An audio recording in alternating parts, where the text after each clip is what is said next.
printed the word schedule, and the date September 12, 1906. And underneath, free ebooks at planetebook.com. 185.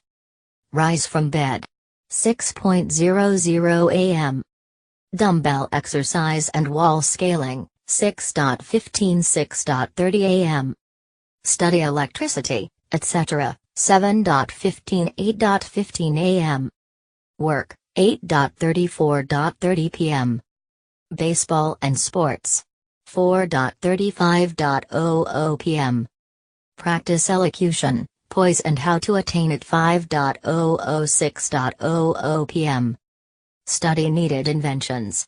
7:00 9:00 p.m. General resolves. No wasting time at shafters or, and name, indecipherable. No more smoking or chewing. Bath every other day. Read one improving book or magazine per week. Save $5, crossed out, $3 per week. Be better to parents. I come across this book by accident, said the old man. It just shows you, don't it? It just shows you. Jimmy was bound to get ahead. He always had some resolves like this or something. Do you notice what he's got? About improving his mind? He was always great for that. He told me I ate like a hog once and I beat him for it. He was reluctant to close the book, reading each item aloud and then looking eagerly at me. I think he rather expected me to copy down the list for my own use.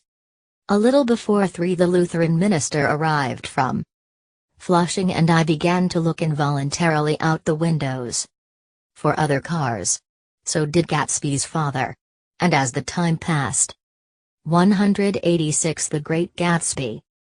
And the servants came in and stood waiting in the hall. His eyes began to blink anxiously and he spoke of the rain in a worried, uncertain way. The minister glanced several times at his watch, so I took him aside and asked him to wait for half an hour. But it wasn't any use. Nobody came.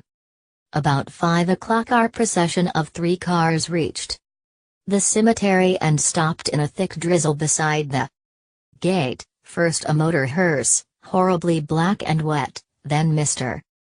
Getz and the minister and I in the limousine, and, a little later, 4 or 5 servants and the postman from West Egg in Gatsby's station wagon, all wet to the skin.